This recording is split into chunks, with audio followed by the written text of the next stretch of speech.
Programme रियासत में खुशामदीद नाजरीन। बावजूद इसके कि पाकिस्तान में दहशत गर्दी का अफरीत सर उठा रहा है, लेकिन ये अज़्म है हुकूमत पाकिस्तान का, इलेक्शन कमीशन ऑफ पाकिस्तान का, पाकिस्तान की रियासत का कि इलेक्शन हर सूरत मुकर्ररा तारीख को होंगे। और ये बड़ी खुश आइन बात है कि पाकिस्तान को जिस सियासी इस्तेहकाम और मुआशी इस्तेहकाम की ज़रूरत है, और हम पूरी तरीके से उम्मीद करते हैं, बहुत पुरुमीद हैं कि वो इस्तेहकाम पाकिस्तान को इलेक्शन के बाद हासिल होगा और मुंतखब हुकूमत जो भी जमात हुकूमत बनाने में कामयाब होगी वो पाकिस्तान को तरक्की की राह पे गामजन करेगी। और वो रास्ता जो हम जिससे हम कुछ हट गए थे, डी ट्रैक हो गए थे, उस रास्ते पर हम वापस आएंगे। ये बहुत ज़रूरी बात है। इसके साथ साथ एक जमात पाकिस्तान तहरीक इंसाफ का एक इल्ज़ाम था, उसका एक खदशा था कि उनको शायद लेवल प्लेइंग फील्ड नहीं मिल रही, उनसे उनका इंतखाबी निशान वापस छीना जा रहा है और पाकिस्तान के निज़ाम अदल पर भी वो खासे सवालिया निशान उठाते हुए में नजर आए। लेकिन आज जो पेशावर हाई कोर्ट का फैसला आया, जिसमें उन्होंने उनका जो इंतखाबी निशान बल्ला है वो वापस करने की दरखास्त मंजूर की, इससे ये जाहिर होता है कि पाकिस्तान के जो इदारे हैं वो कानून और आइन के मुताबिक अपना काम कर रहे हैं। और ये बड़ी ही खुश आइन बात है कि जमात कोई भी हो, जितनी मर्जी किसी के साथ उनकी मुखालफत हो, अगर इंसाफ के तकाजे पूरे हो रहे हैं तो इसमें कोई शक नहीं है कि जितना मर्जी बड़ा बहरान है उससे हम निकलने में कामयाब हो जाएंगे। इंतखाबात होने चाहिए, बिल्कुल होंगे, और जैसे कि वादा है और बिलीफ है, इलेक्शन कमीशन ऑफ पाकिस्तान ने हमें यकीन दहानी कराई है कि साफ और शफाफ इंतखाबात होंगे, किसी के साथ कोई तफरीक नहीं होगी और उसी के साथ हम आगे बढ़ेंगे। अब ये काम है सियासी जमातों का कि वो शकूक व शुबहात पैदा जो लोग कर रहे हैं उनकी नफी करें, इंतखाबात के जितने भी लवाजमात हैं उन्हें पूरा करें और अपनी सरगर्मियों में बढ़ चढ़ कर हिस्सा लें आइन और कानून के मुताबिक, और लोगों को राग़िब करें इस वक्त, क्योंकि जितने ज़्यादा जमहूर इसमें हिस्सा लेंगे उतने ही कामयाबी के इम्कानात ज़्यादा हैं, कतई नज़र इसके कि कौन सी जमात जीतती है और हुकूमत बनाने में कामयाब होती है। गुफ्तगू करते हैं। मुझे स्टूडियो में ज्वाइन कर रहे हैं अंजुम अकील खान साहब, पाकिस्तान मुस्लिम लीग के रहनुमा हैं, अब्दुल समद याकूब साहब पाकिस्तान तहरीक इंसाफ के रहनुमा हैं, तनसीर बुखारी साहब सीनियर कानूनदान हैं, और कुछ देर में शाह अवैस नौरानी साहब भी जमीयत उलमा पाकिस्तान के रहनुमा भी हमारे साथ मौजूद होंगे। आप तीनों हजरात का बहुत बहुत शुक्रिया। अंजुम अकील खान साहब, आपसे मैं आगाज़ करता हूँ। आज पाकिस्तान तहरीक इंसाफ के हक में एक फैसला आया है और अच्छी बात है कि अगर आपके साथ मुकाबला होगा, इसको आप एज ए चैलेंज लेते हैं, क्योंकि हमें आपकी बॉडी लैंग्वेज से ये महसूस हो रहा था कि आप बड़े पुरसकून थे कि एक आपका जो मेन राइवल है वो शायद इंतखाबात के उस मार्के में ना हो, आज़ाद उम्मीदवार होंगे उनके। लेकिन अब अगर ये फैसला बरकरार रहता है, आगे सुप्रीम कोर्ट में अगर ये चैलेंज होता है, मामला आगे बढ़ता है, तो फिर रिविजिट करनी पड़ेगी या आपको अपनी स्ट्रैटेजी कुछ तब्दील करना पड़ेगा या नहीं? बिस्मिल्लाहिर्रहमानिर्रहीम। देखें जी, इलेक्शन में कंपटीशन होता है और होना चाहिए। मैं उस इलेक्शन को इलेक्शन ही नहीं कहता जिसमें कंपटीशन ना हो। तो अगर इनको आज बल्ला मिल गया है और बल्ला निशान कर रहे हैं, हम रहते हैं, हम खुश हैं कि हम कंपटीशन करेंगे। उसमें एक जो इलेक्शन की क्रेडिबिलिटी भी होगी और साथ साथ ये भी पता चलेगा कि आया जो कौन कितने पानी में है। अगरचे कि पीटीआई का जो साबका रवैया है वो किसी सियासी जमात का रवैया ना है, ना सियासी जमात कोई ऐसा करती है। जो उन्होंने पाकिस्तान के साथ किया, जो आप 9 मई को किया, इससे पहले उन्होंने इस्लामाबाद आए, उन्होंने तोड़ फोड़ की, दरख्तों तक उन्होंने आग लगाई, ये ऐसा आज ना किसी सियासी जमात ने नहीं किया।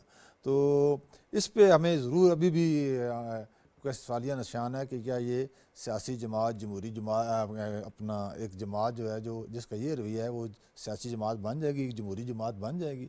तो अगर तो इनका रवैया ठीक रहा तो फिर तो मैं समझता हूँ कि ये हमारे लिए कोई चैलेंज नहीं है। हम तो पहले ही सियासी लोग हैं, हर किस्म की चीज़ों का मुकाबला करते आए हैं और करते रहेंगे इंशाल्लाह, और बड़ी सक्सेसफुली हमने मुकाबला किया। मसला ये है कि ये एक सियासी जमात ऐसी आई है जो जिसमें सियासत में नफ़रत पैदा की है। लेकिन मैं भी 5 साल में नहीं रहा हूँ, हमारी सियासी मुखालफत थी, पार्टी के अंदर MQM थी, सारे थे। असम्बली के अंदर एक दूसरे के खिलाफ बोलते थे, लेकिन बाहर आके दोस्ताना माहौल होता था, गपशप लगाते थे। ये इस जमात से एक नफ़रत की जो फ़िज़ा पैदा की है। अच्छा, आप MNA रहे, लेकिन उसके बाद आप मुसलसल 2 दफ़ा तहरीक इंसाफ के मुकाबले में इलेक्शन नहीं जीत सके। तो उसकी एक वजह यह भी है कि पॉपुलैरिटी थी बहुत ज़्यादा जमात की, जो आपके मुद्दे मुकाबल साहब थे वो बड़े स्ट्रॉन्ग थे। क्या हुआ, आप क्यों नहीं जीते थे? देखिए जी, 2018 का इलेक्शन तो वैसे ही क्वेश्चन है वो तो उससे पहले 2013 वाला इलेक्शन जो है वो मैंने लूज़ किया। वो भी इतनी ज़्यादा अक्सरियत से नहीं लूज़ किया, लेकिन लूज़ किया मैंने। 2018 वाले इलेक्शन तो वो मैं उसको इलेक्शन कहता ही नहीं, वो तो एक सिलेक्शन हुई है जो पूरे पाकिस्तान में हर बंदे के सामने। लेकिन असल बात यह है कि अब सियासी जो जमातें हैं जो इलेक्शन में आ रही हैं वो अपना किरदार पॉजिटिव रखें। एक लेकिन अब आप समझते हैं ना कि अब तो कोई मसला नहीं, अब तो लेवल प्लेइंग फील्ड है आपके लिए। मेरे ख्याल हमारे लेवलिंग पे ये प्लेइंग फील्ड नहीं, वो कह रहे थे हमारे ही लेवल पे प्लेइंग आपके लिए फील्ड तो नहीं है। है। अब देखिए हमने पिछला इलेक्शन जब लड़ा जी। है आपके सामने जिस तरह आपने लड़ा उस इलेक्शन में क्या क्या हमारे साथ नहीं हुआ, लेकिन हमने उसको इलेक्शन के लड़ा और पंजाब में हमने Very अक्सरियत right. हासिल की। सिंपल अक्सरियत हमारी थी लेकिन इसके बावजूद हुकूमत पंजाब में इनकी बन गई।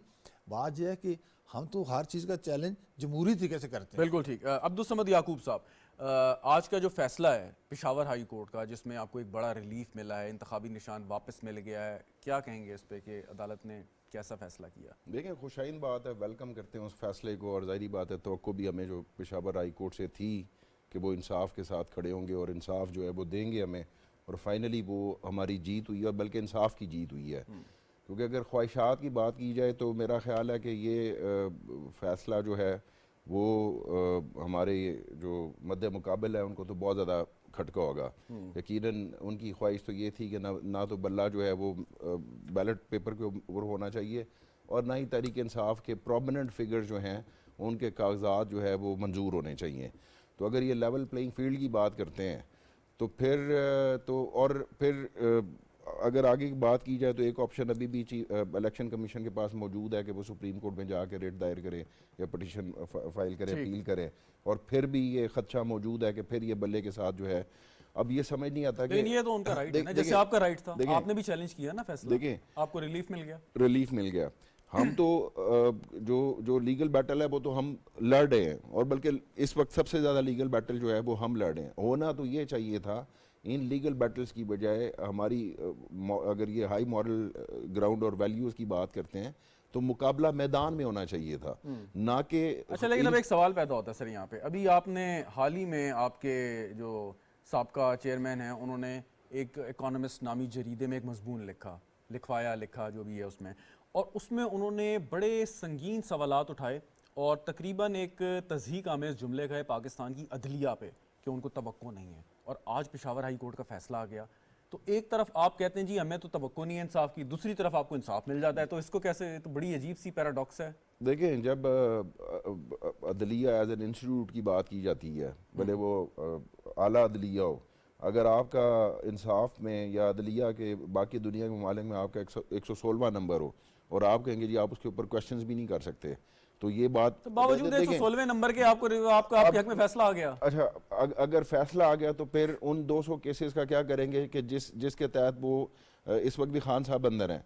तो बात ये होती है कि आप एज एन इंस्टीट्यूट अगर कोई बात कर देते हैं तो इसका मतलब ये नहीं कि आपने मुकम्मल ही उस पर अदम एतमाद का इज़हार किया। मजमून बात तो एज इंस्टीट्यूट ही ना सर, किसी एक बंदे को पिनपॉइंट नहीं किया। एज एन इंस्टीट्यूट अगर बात की है तो क्या आम आवाम की राय अदलिया के बारे में क्या मुकम्मल इत्मीनान का इजहार करते हैं, एतमाद का इजहार करते हैं? डेफिनेटली हमारा एक जुडिशल जो हमारा इंसाफ का निज़ाम है, जिस पर मैं आपको अपनी चेयरमैन की तो दूर की बात है, मैं मियाँ नवाज शरीफ की बात कर देता हूँ कि जब वो उनको वकील करने पड़े तो काश मुझे पता होता कि इंसाफ का निज़ाम में अगर दोबारा इलेक्ट हुआ तो सबसे पहले जो है मैं रिफॉर्म्स लाऊंगा, क्योंकि वो मियाँ साहब जैसा बिलियनर शख्स भी ये कहने पे मजबूर हो गया कि वकीलों की जो फीसें हैं वो अदा करना मुश्किल हो जाती हैं। लेकिन चलें आगे बढ़ते हैं। तनसीब अवैस नौरानी साहब ने भी हमें ज्वाइन कर लिया, बहुत बहुत शुक्रिया नौरानी साहब।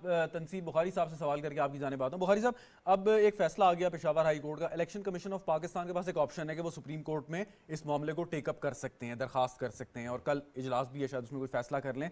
लेकिन आज गुज़श्ता हफ्ते हम गुफ्तगू कर रहे थे साबिक सेक्रेटरी इलेक्शन कमीशन कमर दिलशाद साहब से, उन्होंने कहा जी इलेक्शन कमीशन हो सकता है ना जाए, अपने तजर्बे की बुनियाद पर कह रहे थे, उनके पास कोई मालूमात नहीं थी। आपके ख्याल में अब जबकि लिस्ट जारी कर दी गई है, आरओ को दे दी है, जिसमें बल्ले का निशान इनको नहीं एक और जमात को दे दिया गया है, सो अब आप क्या समझते हैं कि मामला सुप्रीम कोर्ट तक जाएगा या इलेक्शन कमीशन इसी पे राजी हो जाएगा? बिस्मिल्लाहिर्रहमानिर्रहीम। Thank you Shahzad. 100% मेरी दानिस्त में ये जो फैसला पेशावर हाई कोर्ट से आया है, अगर हम तहरीक इंसाफ के भाइयों से पूछेंगे तो आज अदल का बोलबाला हो गया है। ठीक है, कल तक नहीं था, कल तक परेशानी थी। मेरे करीब एज ए लॉ प्रैक्टिशनर इस जजमेंट में डिफेक्ट्स हैं, क्योंकि जो प्रिलिमिनरी ऑब्जेक्शंस उठाए गए थे जिसके ऊपर इलेक्शन कमीशन ने कोई हवा में फैसला नहीं किया था इस सिंबल को वापस लेने का। उसके अंदर स्टेचुटरी जो डिफेक्ट्स थे, जो कॉन्स्टिट्यूशन होता है किसी भी पार्टी का, कॉन्स्टिट्यूशन ऑफ पाकिस्तान तो जिस भी ज़बू हाली का शिकार रहा उसी तरह हमारी पार्टीज़ का भी रहा। मुतलिकुल अनानियत रही कि तनसीर तुम बन जाओ, शहजाद तुम बन जाओ, ये चलता रहा, तो उसके डिफेक्ट्स मौजूद हैं।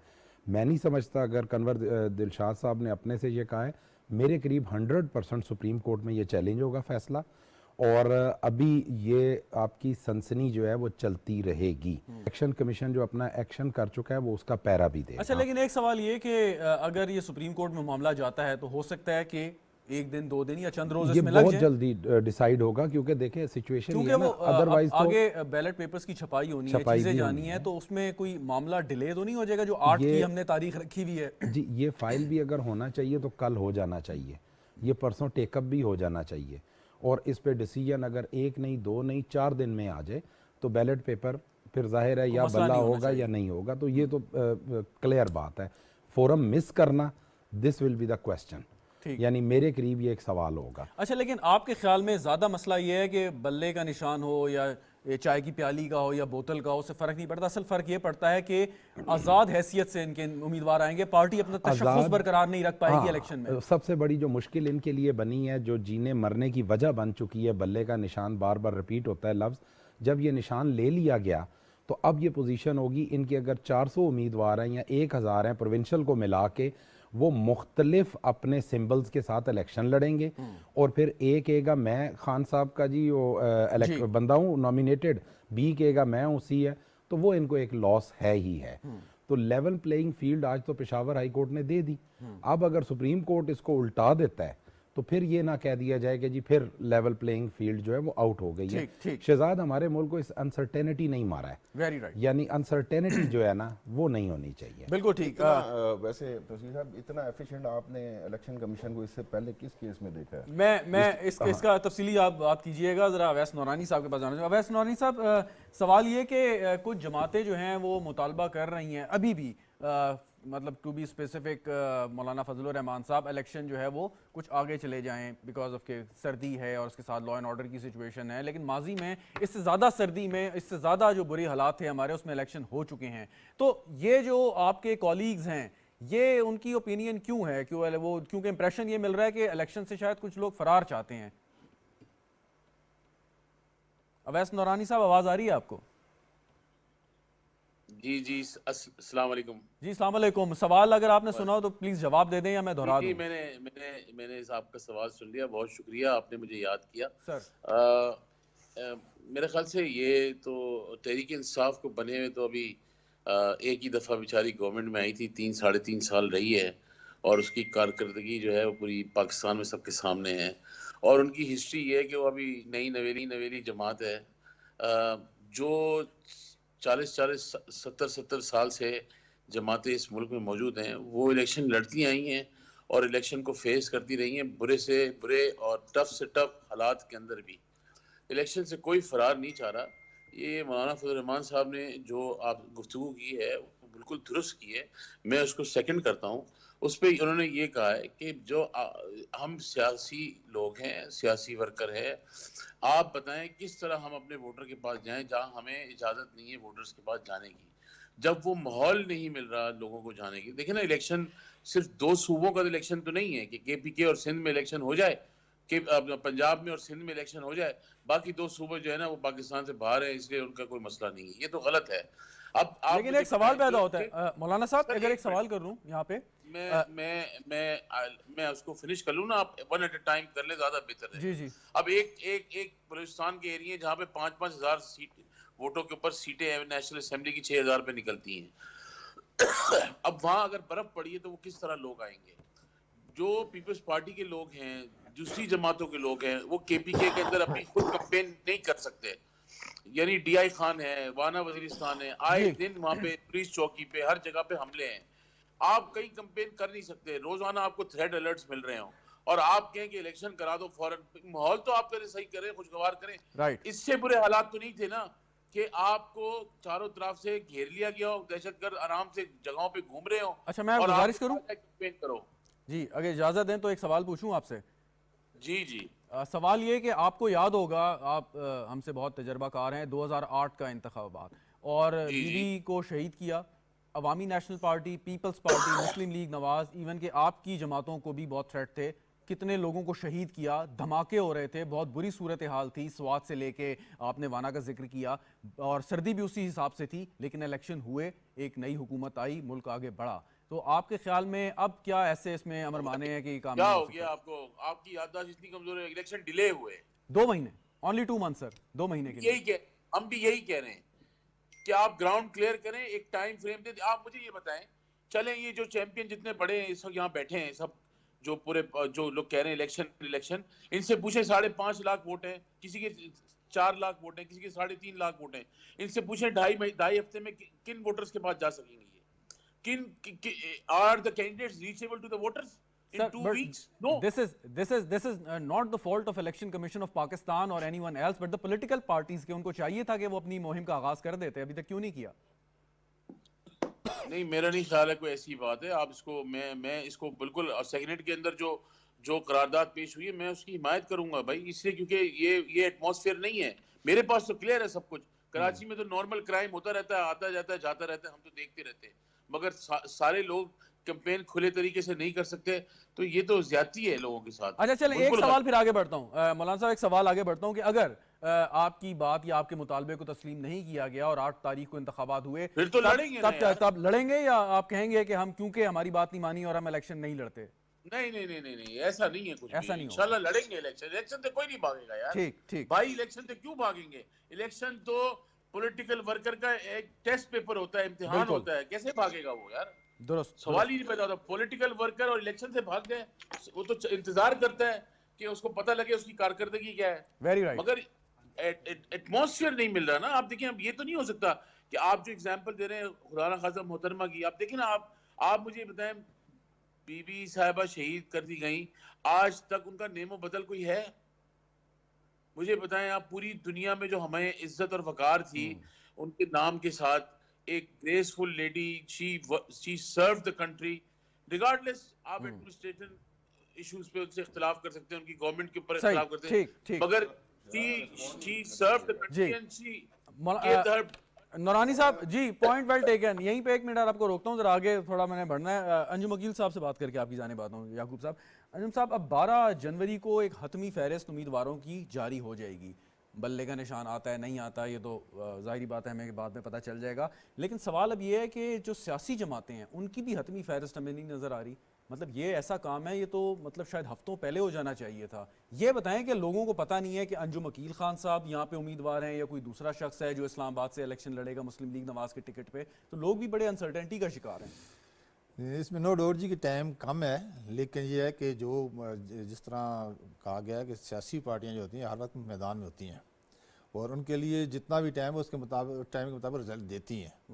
तो मेरे ख्याल में अब जब लिस्टें फाइनल आ जाएंगी तो वैसे आजकल तो मीडिया इतना फास्ट है तो हर शख्स को इल्म हो जाएगा कि ये जो कैंडिडेट है। तो जो सियासी लोग हैं वो मैदान में हैं, इंशाल्लाह हमेशा हर मार्के के लिए तैयार होते हैं। इंशाल्लाह ये आप फिक्र ना करें, लोग इलेक्शन में हिस्सा लेंगे और तमाम पार्टियाँ लेंगी। जिस तरह मौलाना साहब भी ठीक कहते हैं कि माहौल या उनका इलाकों के मुख्तलिफ हालत बर्फ़ पड़ रही है, ये वो आप तो अभी आप जाए ना इस वक्त लाहौर नहीं जा जी, जी, जितनी धुंध होती है, तो उनके इलाकों में ये उनका पॉइंट बिल्कुल ठीक है। लेकिन फिर भी क्योंकि मुल्क में जिस तरह अनसर्टेनिटी है, मुल्क रुका हुआ है, वो आगे नहीं जा रहा है, इसलिए इलेक्शन बहुत ज़रूरी है और इंशाल्लाह सारियाँ पार्टियाँ इस पर इत्तेफाक भी करती हैं। इलेक्शन इंशाल्लाह होंगे और सारे लोग इसमें हिस्सा भी लेंगे। और वो जो कंसर्न है उनका कि लॉ एंड ऑर्डर वाला, वो मतलब आपके ख्याल में कितना जेन्युइन है कि वो कहते हैं जी बलूचिस्तान या वो सामने है जी, मुहिम नहीं चला पा वो रहे। सामने है बिल्कुल। मौलाना साहब को भी धमकियाँ मिली हैं और आपके सामने मुख्तलिफ किस्म के धमाके भी हुए हैं, वो भी आपके सामने हैं, उनके काफिले पर भी हुए हैं, वो तो हैं। लेकिन आप जिस तरह आपने पहले कहा जी कि वो तमाम शहीद हुई तो उसके बावजूद इलेक्शन हुए, तो इलेक्शन होने चाहिए मेरे ख्याल में, ताकि पाकिस्तान है तो हम सब हैं, पाकिस्तान को स्टेबल होना चाहिए, पूरी दुनिया की नज़रें। तो वो चीज़ें हैं, वो जेन्युइन है, उनका जो कंसर्न है वो जेन्युइन है।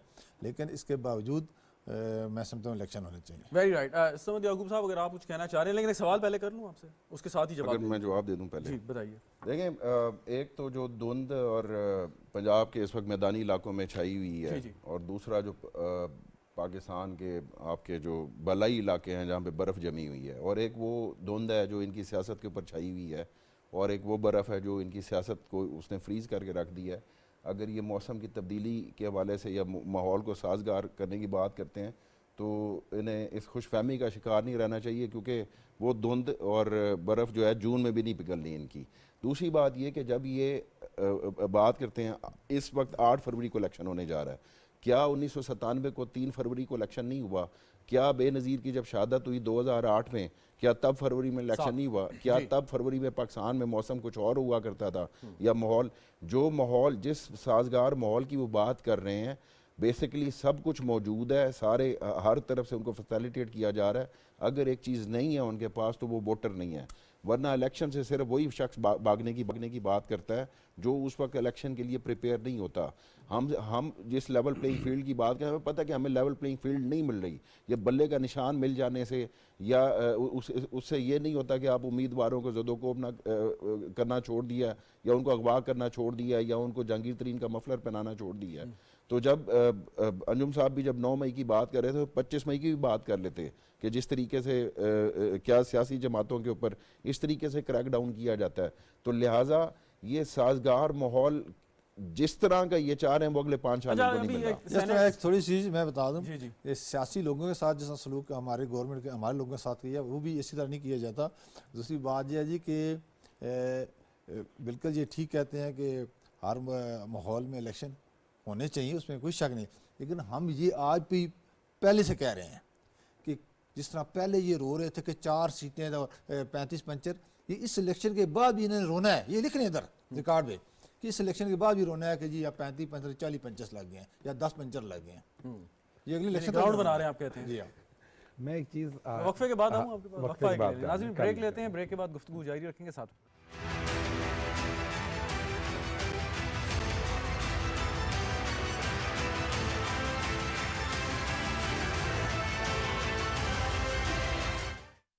लाहौर एंटरटेनमेंट सिटी, और वो भी घूम घुमा कर नहीं, मेन जीटी रोड पर। तो अपना फोन निकालें और डायल करें 1113333987। Lahore entertainment city, happiness lives here.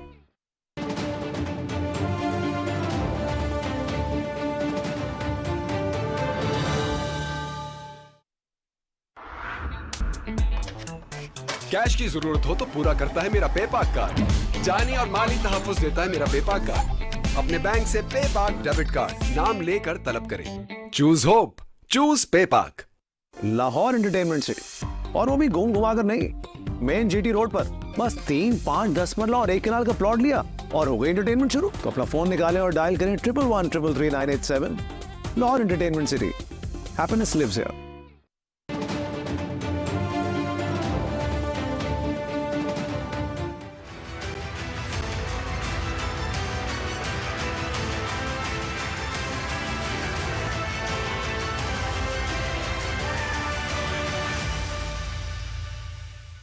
Program में एक बार फिर खुशामदीद नाज़रीन। तनसीर बुखारी साहब, वक्फे से पहले आप कुछ कहना चाह रहे थे कि इलेक्शन के हवाले से, खास तौर पे ये जो अभी भी सियासतदानों के वो कहते हैं हमने इलेक्शन लड़ना है अगर हुए तो, लेकिन हमारी ये रिक्वेस्ट है या मुतालबा है। बिल्कुल ठीक है सर। अकील अंजुम साहब की बात सुनी, अब्दुल समद साहब की, अलामा अवैस नूरानी साहब की।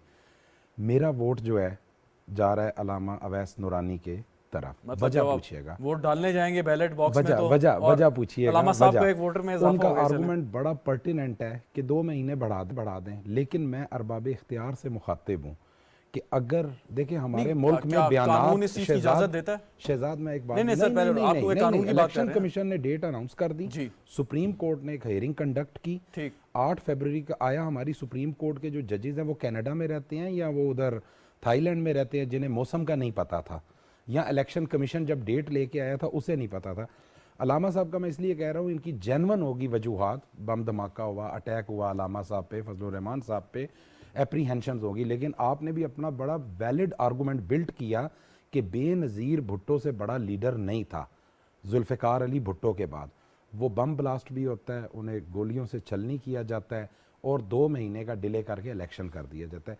मेरा ऑब्जेक्शन क्या है कि अलामा साहब की बात ये माननी जा रही है, आज क्वेश्चन उठ रहा है, काश इनकी जमात पहले कर देती। 9 अप्रैल 2022 को अदम एतमाद आई थी आपकी, उसके बाद से आपकी 16 महीने की हुकूमत आई, ठीक है जी, चेंज हुआ, प्रीमियरशिप किसी दूसरे के पास आई, उस टाइम से लेके आज तक हमारी प्लानिंग ना होने की वजह से हमारा मुल्क इर्रेपरेबल लॉसेस बेयर कर रहा है। अब रह गई बात जहाँ तक कि ये इलेक्शन 8 फरवरी को हो जाने चाहिए, क्या होगा, क़यामत आ जाएगी, बर्फ़ वाले इलाके में 1 लाख की बजाय 50,000 वोट डल जाएगा ना। मैं अलामा साहब से गुजारिश ये करूँगा, इलेक्शन में तो ये मेरे सियासी भाई बैठे हैं, गाड़ियाँ दरवाज़ों पे पिक करती हैं वोटर को, उसको साथ वो पैकेट दिए जाते हैं खाने के भी, सारी सर्विस दी जाती है, खुश नसीब होता है हमारा वोटर, इन 5 सालों के बाद ही तो उसको लिफ्ट मिलती है। तो आपने तो जाहिर है इलेक्शन मैनेज करना है। और दूसरा मेरा जो ऑब्जेक्शन ये भी है कि वोटर के साथ पॉलिटिकल पर्सन को इंटैक्ट तो 5 साल पूरे रहना चाहिए, कि वो ये तो नहीं होना चाहिए कि 60 डेज अनाउंस हुए हैं तो अब मैं जाके उनसे मिलूंगा, तो आप राब्ते में होने चाहिए। तो मेरा गुजारिश ये है कि ये कोई डेट चेंज का कोई बेस नहीं बनती है। अब मेरी वोट वापस आ रही है अलामा साहब की तरफ से, वजह क्या है शहजाद, इस मुल्क को अनसर्टेनिटी ने, आप 2008 से ले लें जब चौधरी इफ्तिखार चीफ जस्टिस थे ना, सुबह जरदारी साहब जा रहे हैं, दूसरे दिन जा रहे हैं, तीसरे दिन जा रहे हैं, हमने अपनी आंखों से 5 साल वो अनसर्टेनिटी के देखे। फिर मियाँ नवाज शरीफ प्रीमियरशिप लेता है तो आपके 3 महीने बाद, जो अभी भाई ने बात की 35 पंक्चर वाली, अनसर्टेनिटी, लिबर्टी चौक से एक 200 बंदों का जलसा शुरू होता है और वो एक वबाल बन के लॉन्ग मार्च बनता है। उससे आगे आखिरी बात कर लूं, फिर ये जो साल गुजरे अनसर्टेनिटी, खुदारा ये मत करें, आप किसी तरीके से सब्र कर लें। अब एक डेट अनाउंस हो गई है, 5 करोड़ की बजाय 2 करोड़ का टर्न आउट आ जाए। वेरी राइट, ठीक हो गया। सो व्हाट याकूब साहब, इससे पहले वैस नूरानी साहब के पास जाऊं, एक सवाल जो मैं आपसे करना चाह रहा था, अभी आपने जिक्र किया है सेनेट में करारदाद भी आई जिसके बारे में काफ़ी गुफ्तगू भी हो चुकी है, अगरचे वो बाइंडिंग नहीं है किसी सूरत भी इलेक्शन कमीशन ऑफ पाकिस्तान पे। आपकी जमात जो है वो, उसका क्या इस पे मौक़िफ़ है या नज़रिया है? देखें, पहली बात तो ये कि सेनेट की करारदादों से अगर कोई चीज़, कोई उसका मैंने पहले गुजारिश करी ना, मनतकी नतीजा निकलता तो कश्मीर भी आज़ाद वो बाइंडिंग नहीं है, लेकिन आपकी जमात जो करारदाद आइन से ही बुनियादी तौर पर मुतसादिम हो, कि जब आइन में एक आपको 90 दिन की वो क्या एक शर्त दे दी गई है कि 90 दिन के अंदर वो कराने हैं, तो कोई करारदाद के ज़रिए एक बुनियादी उसे तसादुम कैसे कर सकता है? आई मीन मुझे तो इस बात पे हैरत होती है कि सुप्रीम कोर्ट को चाहिए कि नोटिस ले, उस करारदाद का नोटिस ले के जी क्या सेनेटर्स ने आइन पढ़ना छोड़ दिया है, या सेनेट मतलब सेनेट कल को इस तरह की और लेकिन वो बुखारी साहब बैठे हैं, वो आइन को बड़ा बेहतर जानते हैं। मेरे ख्याल में पार्लियामेंट के फ्लोर पे कोई भी प्रोसीडिंग हो, वो अदालत में उसको आप चैलेंज नहीं कर सकते। तो कासिम सूरी की रूलिंग को कैसे चैलेंज किया था आपने? वो तो असेंबली तोड़ दी। तो वही मैं कह रहा हूँ ना कि बुनियादी तौर पे क्या इस तरह की 14 सेनेटर उस वक्त मौजूद थे और आप एक उसको बुनियाद बना के आप ये करारदाद लें ना, बस जब उसकी बाइंडिंग ही नहीं है। जब चलें आगे बढ़ते हैं। अवैस नूरानी साहब, ये एक बड़ा इंपॉर्टेंट और इंटरेस्टिंग पॉइंट रेज किया है बुखारी साहब ने। उन्होंने कहा है कि जो सियासतदान है वो तो थ्रू आउट 5 साल अपने वोटर्स के साथ इन टच रहता है और बिल्कुल उसको पता होता है कि वोटर को कि हमने कौन सा हमारा जो है कैंडिडेट है, कौन हमारा बंदा है और जिसको हमने वोट डालना है, नज़रियाती तौर पे, ज़ाती तौर पे, अदरवाइज़। तो ये आखिरी 60 दिनों में या 30 दिन में जब बात की जाती है तो ये तो बड़ी एक रेलेवेंट सी बात हो जाती है। अगर आप वोटर्स के इतने करीब हैं और वो आपसे वो प्यार करते हैं तो फिर तो ये मसला ही नहीं होना चाहिए कि आप वोटर के पास जा सकते हैं, नहीं जा सकते। वोटर ने तो आपको पहचानना है और आप ही को वोट देना है। बात की अहमद याकूब साहब ने की है, तंसीर बुखारी साहब ने नुक्ता उठाया था। तंसीर बुखारी साहब, अच्छा, ये माहिर कानून था। जी। देखिए, पहली बात तो ये कि इस मुझे नहीं एक्चुअली समझ में आया इन्होंने ये जो नुक्ता उठाया कि वोटर जो है, जब आप हल्के में एक माहौल क्रिएट करते हैं, आप मुझे बताएं पाकिस्तान में कौन है आप माहिर सियासत बिठा लें, ये बात बिल्कुल दुरुस्त है। मैं इस पे बिल्कुल आपसे इत्तेफाक करूंगा कि 16 महीने की गवर्नमेंट में शहबाज शरीफ का ये जरूर कसूर था इन चीज पे कि इलेक्शन रिफॉर्म उस तरह नहीं कर सके जिस तरह उनको करने चाहिए थे। मैं अपनी इस चीज को मैं तस्लीम करता हूँ, इसलिए क्योंकि ये कुछ चीजें ऐसी हुई हैं जिन पे बहुत सारी नहीं, अक्सर जमातों के रिजर्वेशन है हल्का बंदियों के ऊपर, दैट्स चले सेपरेट इशू। मगर मुझे ये बताया जाए कौन है जो इस वक्त कैंपेन कर रहा है? क्या पाकिस्तान पीपल्स पार्टी कैंपेन कर रही है जिस लिहाज से करनी चाहिए? क्या मुस्लिम लीग नून उस तरह कर रही है कैंपेन या नहीं? अब तक नहीं कर पा रही है। अच्छा, वो उन्होंने कोई वैसे शोर मुस्लिम नहीं है लीग कि ने वो इसमें अपने किस 60 मॉल- जलसों का वो एक शेड्यूल दे दिया है जो 15 तारीख से शुरू हो आप जाएंगे। एक रुक जाना, आप एक तो ये कि आप अपना आधा सवाल मुझे देते हैं और आप कहते हैं मैं आपको पूरा सवाल दूं और फिर उसमें आप फिर एडिशनल आधा सवाल करते हैं। नहीं सर, सवाल नहीं था, मैं आप सिर्फ एक बहुत बता रहा था कि उन्होंने अपना शेड्यूल जारी कर दिया है।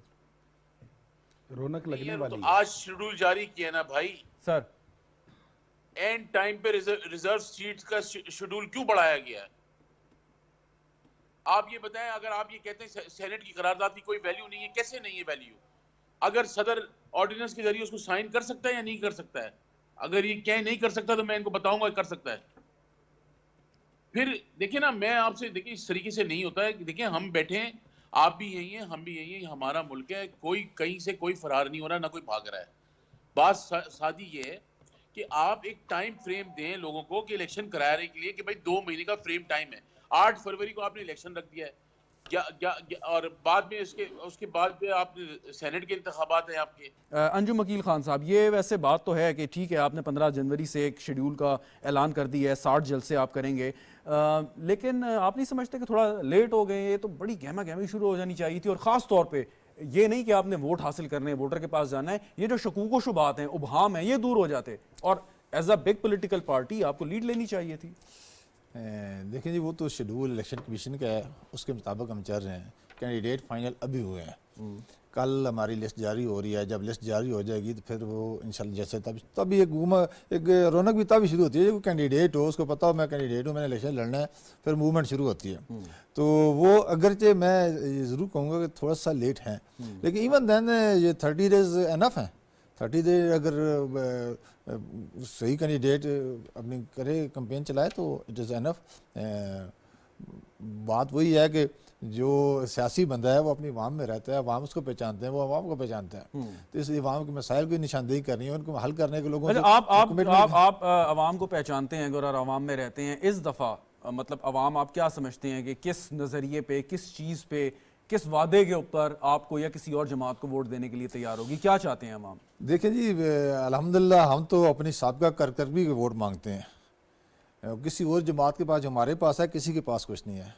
आज अल्हम्दुलिल्लाह जो हमारी साबिका कारकर्दगी है, जो पाकिस्तान में अगर उसको माइनस कर दें तो बाकी तो जहाँ खंडरात ही बचते नहीं, हैं। लेकिन आप ये नहीं समझते कि अब जो है साबिका कारकर्दगी के साथ साथ कोई नए मसाइल भी हैं, नए मसाइल issues हैं, बिल्कुल हम उनको आप कैसे एड्रेस लोगों को इंशाल्लाह आप जानते हैं कि जिस वक्त 2013 में हमने हुकूमत ली थी तो मुल्क में कितनी दहशतगर्दी थी, हमने उसने अल्लाह ताला के फजल करम से हमने उस दहशतगर्दी को कंट्रोल किया। इसी तरह जब 2013 में हमने हुकूमत ली तो कितनी ज़्यादा मुल्क में लोड शेडिंग थी, हमने अल्हम्दुलिल्लाह उस लोड शेडिंग को कंट्रोल किया। कितनी ज़्यादा महंगाई थी, हम डॉलर को वापस लेकर आए।